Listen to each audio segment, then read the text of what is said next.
Can we claim input tax credit of GST amount charged on bill of various restaurants and food outlets? क्या मैं restaurants में खाना खाने जाता हूँ, किसी फूड आउटलेट में खाना खाने जाता हूँ और वो मुझसे जीएसटी चार्ज करते हैं? मैं ऑलरेडी जीएसटी में रजिस्टर्ड पर्सन हूँ, तो क्या मैं उसका क्रेडिट ले सकता हूँ? दोस्तों, कुछ केसेस के अंदर हम लोग फूड का हम रेस्टोरेंट्स में अगर हम खाना खाने जाते हैं तो हमें क्रेडिट मिल सकता है, और कुछ केसेस में नहीं मिल सकता।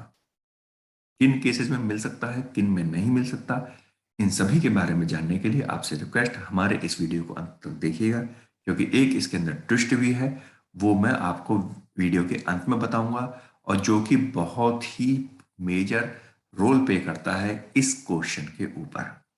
दोस्तों, सबसे पहले हम बात करते हैं कि क्या मैं अगर रेस्टोरेंट में खाना खाने जाता हूं, कोई जीएसटी रजिस्टर्ड पर्सन रेस्टोरेंट में का यूज करता है, उसकी फैसिलिटी का यूज करता है, और रेस्टोरेंट अगर जीएसटी का बिल इशू करता है, तो क्रेडिट मिलेगा या नहीं मिलेगा?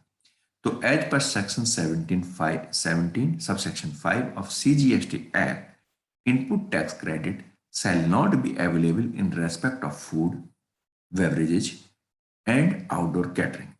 इसका मतलब क्या हुआ कि सेक्शन 17 सब सेक्शन 5 ने ऑलरेडी ये क्लियर कर दिया कि जो फूड है या बेवरेज है या आउटडोर कैटरिंग है, इस पर कोई भी यदि जीएसटी चार्ज होता है तो आप उसका क्रेडिट नहीं ले सकते। इसका मतलब यह हुआ, you can not claim input tax credit charge on your food items. अब एक क्वेश्चन ये आता है कि सर, मैंने अपनी एक बिजनेस मीटिंग की, मैंने वहां पर अपने डीलर्स मीट की, मैंने अपने डीलर्स बुलाए, मेरी वहां पर बिजनेस रिलेटेड मीटिंग हो रही है एक होटल के अंदर, होटल ने मुझसे खाने के पैसे चार्ज किए, उस पर जीएसटी भी चार्ज किया, तो क्या मुझे उसका आईटीसी मिलेगा या नहीं मिलेगा? तो दोस्तों, उसका जवाब है नो।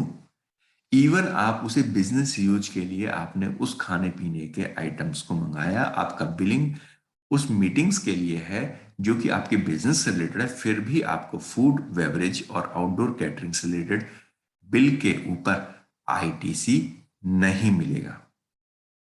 लेकिन एक सिचुएशन ऐसी है जहां पर कि आप फूड आइटम्स के ऊपर भी या कैटरिंग के ऊपर भी आप आईटीसी क्लेम कर सकते हैं। वो क्या है?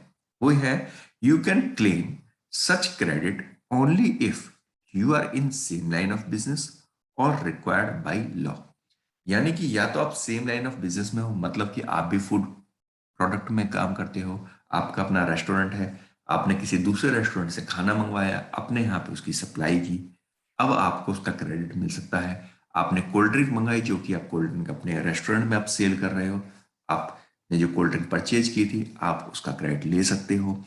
तो उस केस में, या आप कोई आउटडोर कैटरिंग की सर्विसेज देते हो, लेकिन आपने सब कॉन्ट्रैक्ट किसी दूसरी व्यक्ति को दे दिया जो रेस्टोरेंट की सर्विस देता है, तो दूसरे व्यक्ति ने आपको बिल किया आउटडोर कैटरिंग का और आपने अपने क्लाइंट को बिलिंग की आउटडोर कैटरिंग की, तो आप आईटीसी का क्लेम कर सकते हो। एक सिचुएशन तो ये है। दूसरा है रिक्वायर्ड बाय लॉ। यदि किसी लॉ में ये लिखा हुआ है कि आपको ये सर्विसेज प्रोवाइड करानी है, फूड से रिलेटेड आइटम्स आपको देने हैं, तो आप उसका आईटीसी क्लेम कर सकते हैं। ये इसका क्या मतलब हुआ? इसका मतलब ये हुआ कि आपने देखा होगा कि बहुत सारी कंपनीज के अंदर कैंटीन की व्यवस्था होती है, फूड प्रोवाइड किया जाता है। एज पर लेबर लॉ,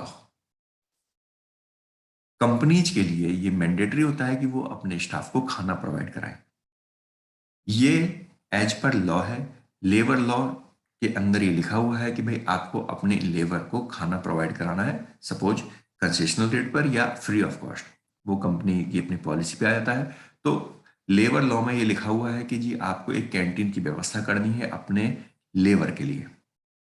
अब क्या हुआ कि सब, यदि आप ने उस केस में आपने क्या किया, आपने किसी को आउटडोर कैटरिंग का ऑर्डर दे दिया कि भाई आप मेरे यहाँ पे कैटरिंग कीजिए और खाना बनाइए और खाना मेरे लेबर को आप खिलाएंगे।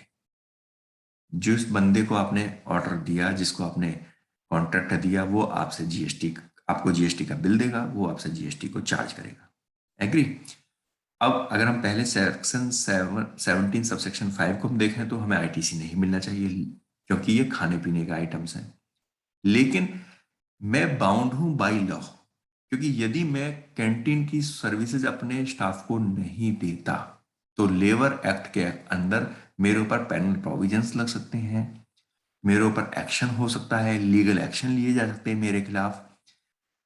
जो भी पेनल्टी जाएंगी वो सभी मुझे पे करनी पड़ सकती हैं। हो सकता है कि मुझे कंपनी चलाने से भी मना कर दिया जाए वहां पे, क्योंकि लेबर लॉ में यहां तक भी रिस्ट्रिक्शंस हैं कि आप फैक्ट्री को आप पे सील भी कर सकते हैं। तो अब मेरे लिए मैंडेटरी किसने किया?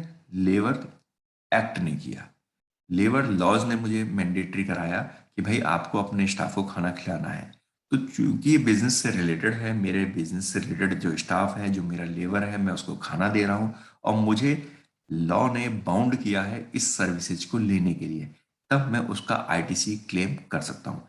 परंतु जैसे मैंने शुरू में आपको एग्जांपल दिया कि मैंने एक डीलर मीट की, डीलर मीट के लिए कहाँ पर कोई एक्ट कहता है कि भाई डीलर मीट आपको होटल में करनी है, आपको उनको खाना खिलाना है?